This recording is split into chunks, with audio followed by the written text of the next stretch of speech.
Bienvenidos a No los olvidamos, puente de amor para la Iglesia, con la Fundación ACN. En este espacio presentamos a esos hombres y mujeres valerosos de nuestra Iglesia que llevan el amor de Cristo a quienes más lo necesitan. Conozcamos más de estos héroes silenciosos. Bueno, hoy vamos a acercarnos a Oriente Medio porque en las últimas semanas han tenido lugar protestas masivas por todo Irán a causa de la creciente crisis económica. Los manifestantes han salido a las calles pidiendo el fin del régimen de los ayatolás y la represión del régimen ha provocado ya la muerte de unos 5.000 manifestantes. Vamos a poner hoy la mirada en este país, que es un lugar en el que los cristianos tienen muchas dificultades para vivir su fe. Raquel Martín, buenas tardes. Hola, muy buenas tardes, Raquel. Pues sí, efectivamente, según el informe de libertad religiosa en el mundo de ayuda a la Iglesia necesitada de nuestra fundación, Irán está incluida entre los 62 países que sufren vulneraciones graves a este derecho fundamental, de los que están en color rojo, de los más peligrosos para vivir una fe en libertad. Los iraníes no musulmanes pues no pueden profesar su fe en absoluta libertad, y esto hace que las minorías del país pues se encuentren en una situación de discriminación y de persecución, todas. La situación sin duda es tremenda. Irán se autodefine como una república islámica chií y aunque su constitución reconoce algunas minorías, en la práctica hay muy pocos márgenes para practicar otras religiones. Hoy queremos comprender mejor la situación de esas minorías en Irán, especialmente la de los cristianos, todo ello como siempre de la ayuda de mano de ayuda a la Iglesia necesitada. Y es que, Raquel, los cristianos, como dices, en este país representan solo, atención, el 0,8% de la población iraní, una minoría, y cada día se enfrentan pues a varios desafíos para mantener su fe en un país donde se sufre un clima de discriminación y de persecución sistemática. Y como dices, vamos a hablar de este país con Javier Gil Guerrero, que es investigador y profesor de Relaciones Internacionales de la Universidad de Navarra y autor del libro La sombra de la Alatoya. Muy buenos días, Javier, bienvenido, gracias por estar en esta sección de ayuda a la Iglesia necesitada. Muy buenos días. Bueno, vamos a empezar con la primera pregunta, la más fundamental. ¿Qué está pasando en Irán? Sí se sabe. ¿Y cuál es el clima social en este país en estos momentos, Javier? Bueno, en Irán ahora mismo nos encontramos en un periodo tremendo de contestación social y también en un periodo brutal de represión para sofocar estas protestas. La gente ha salido a las calles, espoleada por la mala situación económica del país, por una inflación galopante, pero unido a este descontento con la mala situación económica tenemos también un hartazgo con el régimen político de la República Islámica de Irán. Su incapacidad de reformarse, su incapacidad de dar cabida a las demandas de las nuevas generaciones de los iraníes, ¿no? Y este es el último episodio en un ciclo de protestas que viene teniendo lugar desde 2017 y que cada vez es más intenso, cada vez está más extendido entre la población, ¿no? Y las que hemos visto este año son inéditas por su ferocidad y también por la represión ejercida desde la Revolución Islámica de Irán. Bueno, y además, según el informe de libertad religiosa de ayuda a la Iglesia necesitada, en Irán es un país donde no hay libertad religiosa. En este contexto que nos estás dibujando, bueno, ¿cuáles son las causas y qué espacio tienen las minorías religiosas en este país y especialmente los cristianos, Javier? Bueno, lo primero que hay que dejar claro es que en este clima de conflictividad social que estamos viviendo en Irán, pues bueno, las minorías religiosas no importan, ¿no? Nadie está pensando en ellas, no son un factor importante en la política iraní.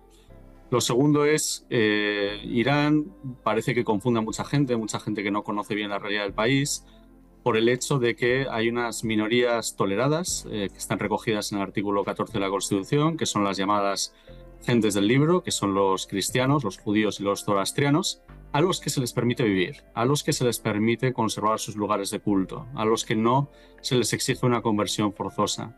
Pero hay una distancia muy grande entre la realidad que viven esas minorías religiosas en Irán y la libertad de la que gozan los cristianos, los judíos o los musulmanes en Europa, ¿no? Una cosa es que la República Islámica no vaya a comportarse como el Estado Islámico y a destruir y arrasar con los templos de los armenios o de los asirios o las sinagogas judías. Y otra cosa bien distinta es que esas minorías religiosas no estén discriminadas, no estén perseguidas, no sean ciudadanos de segunda. no sean ciudadanos de pleno derecho, ¿no? Uno de los hechos que suelen apuntar para decir que Irán es un país tolerante y que hay libertad religiosa es que dentro de los 290 parlamentarios del Majlis, del Parlamento iraní, hay 5 reservados para las minorías religiosas, 2 para los armenios, 1 para los asirios, 1 para los judíos, 1 para los zoroastrianos. Pero no se dice que a los cristianos, a los judíos, a los zoroastrianos les está vetado ocupar puestos relevantes del gobierno, les está vetado ocupar cualquier tipo de puesto en las fuerzas de seguridad del Estado, en los servicios de inteligencia, en el ejército, en puestos sensibles de la burocracia, de la administración, del gobierno. Todos esos están reservados exclusivamente para musulmanes chiitas, ¿no? Y luego, evidentemente, los cristianos están sometidos, igual que los judíos y los zoroastrianos, a una vigilancia tremenda, ¿no? Hay siempre una suspicacia, una desconfianza hacia ellos, ¿no? De que sean una especie de quinta columna de las potencias extranjeras, ya sea de Israel, de Estados Unidos o de Europa. Javier, algunas de esas minorías religiosas son reconocidas a nivel legal, pero ¿existe realmente una diferencia entre ese reconocimiento legal y la situación práctica en el día a día?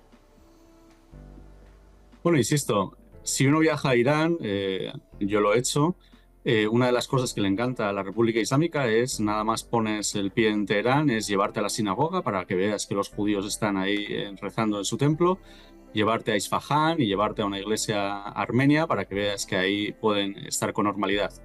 Pero insisto, eso es propaganda, no es la realidad, ¿no? Como también lo es la estación esta del metro que se ha abierto en Teherán dedicada a la Virgen María. Está muy bien una estación de metro, pero eso no borra la discriminación real en el día a día que sufren los cristianos. Pongamos ejemplos. Si un cristiano quiere casarse con una musulmana, no puede hacerlo. Tiene que renunciar a su fe, tiene que apostatar de su fe, tiene que públicamente decir que Jesucristo no es hijo de Dios. Tiene que abrazar a Mahoma como profeta de Dios, ¿no? Y esto es así, conozco casos de gente que ha tenido que hacer eso, ¿no? Más ejemplos, ¿no? A los cristianos se les prohíbe que sus rituales, que sus libros religiosos estén en farsi, en persa, en el idioma que usa la mayoría de los iraníes. ¿Por qué? Para establecer una diferencia entre ellos y los iraníes, para impedir que los cristianos puedan evangelizar o acercarse a sus conciudadanos, ¿no? Y así como hay colegios privados donde se les permite a los cristianos educarse en un colegio privado cristiano, toda la educación religiosa, toda la educación del colegio está supervisada por el gobierno, ¿no? Y de nuevo, no se les permite impartir educación religiosa en el idioma nacional del país. Una vez más, es para poner esta barrera entre los cristianos y el resto de ciudadanos del país y dejar claro que son una minoría aparte, son una especie de reserva india que no quieren que se normalice, que se mezcle con el resto de la población del país, ¿no? Y esto, pues bueno, pues cotidianamente en el día a día pues se ve y se percibe, ¿no? Y claramente algo ha tenido que ocurrir para que más de un 25% de la población armenia del país, la población cristiana del país, haya abandonado el país desde el triunfo de la Revolución Islámica en 1979, haya dejado el país, ¿no? Y yo creo que con respecto también al sistema legal, a la Constitución, que es en lo que mucha gente se escuda, ¿no? También hay que ser muy cautos a la hora de citar las leyes o citar la Constitución, porque conocemos muy bien que en los países autoritarios una cosa es la ley escrita, que luego en el día a día es papel mojado, ¿no? Para protegerte frente a las detenciones arbitrarias, frente a las ejecuciones, frente a las torturas, frente al acoso de las autoridades, ¿no? En la Unión Soviética también se recogía en la Constitución la libertad de expresión, la libertad de crítica al gobierno, la libertad de crítica al líder de los soviets, la libertad religiosa, todo eso estaba contemplado en la Constitución de la Unión Soviética, ¿no? Y luego, por supuesto, nada de eso se respetaba en el día a día, ¿no? Y con Irán yo creo que también hay que ser igualmente cautos, ¿no? Una cosa es las palabras recogidas en la Constitución y otra cosa es la realidad del país. Por supuesto, no está contemplado en la Constitución que el gobierno puede matar a miles de personas en las calles como lo está haciendo estos días, ¿no? Verdaderamente estamos hablando de un derecho humano fundamental, que es el derecho a la libertad religiosa, y que Javier nos está contando que no existe todavía en pleno siglo XXI en algunos países como en Irán. Es espeluznante. ¿Qué podemos esperar de estas revueltas? ¿Qué podemos esperar en el futuro de la situación de estas minorías religiosas en este país? ¿Hay posibilidad de que mejore la situación, en su opinión, Javier? Bueno, el futuro es incierto. No está claro cuál va a ser el futuro de la República Islámica, si puede ser un régimen que colapse o que haya algún tipo de reforma, algún tipo de cambio interno, ¿no? Pero bueno, Irán en el pasado tuvo las puertas abiertas a los misioneros. No hay que olvidar que en el siglo XIX la monarquía Hayar permitió que los misioneros entraran en el país, ¿no? Y había misioneros jesuitas, había misioneros presbiterianos que abrieron escuelas, clínicas, iglesias a lo largo y ancho del país, ¿no?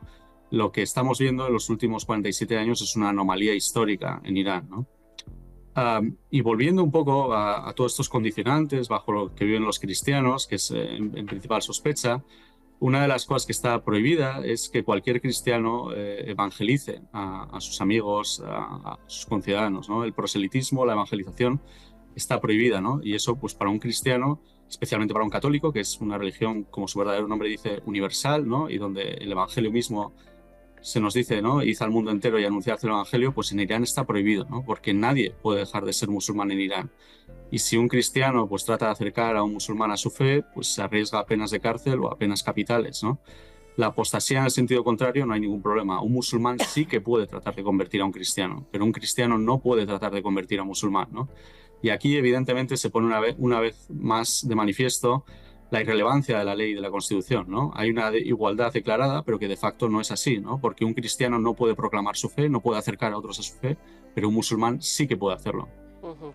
Bueno, Javier Gil Guerrero, autor del libro La sombra de la Ayatolá, muchísimas gracias por abrirnos los ojos a esta realidad de falta de libertad religiosa en este país y por dar a conocer todas las dificultades que están atravesando tantos cristianos en este caso para vivir en libertad su fe, que se trata de un derecho, no de un privilegio. Muchas gracias.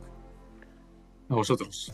Bueno, pues ya nos ha contado, Javier, qué situaciones tan complicadas tienen que hacer frente los cristianos, sin duda, que viven allí en Irán. Es impresionante, la verdad. Es impresionante en Irán y en tantos países. Sí. Por eso Ayuda a la Iglesia Necesitada siempre le está diciendo que la defensa, la bandera de la libertad religiosa en estos momentos es fundamental. Le vamos a seguir muy pendientes de lo que siga pasando en este país, aunque haya solamente 2 cristianos, un 0,8 son nuestros cristianos y estamos unidos en ellos en oración.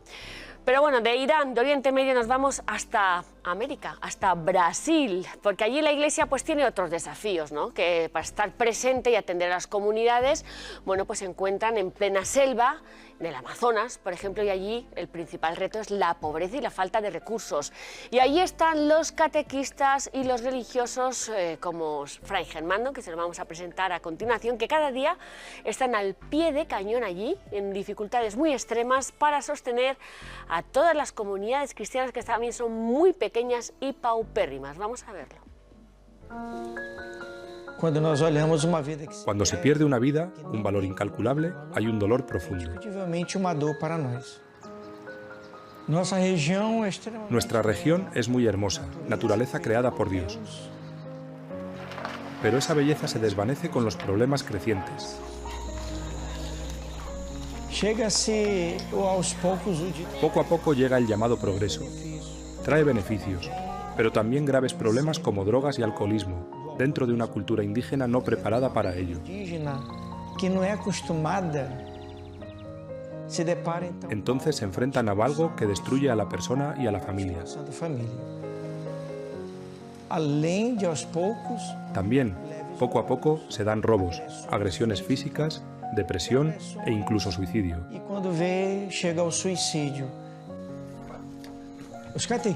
Los catequistas aquí tienen un mandato misionero y llegan a comunidades. Son el único vínculo, la única conexión que tenemos.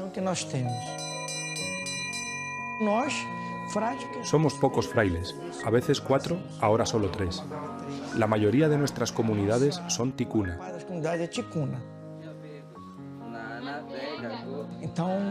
En Brasil, donde prevalece el portugués, el ticuna es desconocido. Así que el catequista que habla ticuna nos ayuda a difundir la palabra de Dios, de ticuna a ticuna.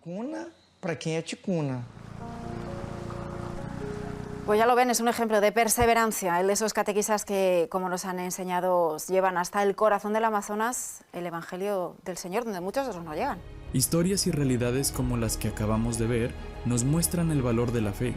Esa fe que se vive valientemente por parte de nuestros héroes de la Iglesia Católica. Muchas gracias por acompañarnos. Si quieres conocer más sobre estas historias, sobre nuestra misión y cómo ayudar, haz clic en el enlace de la descripción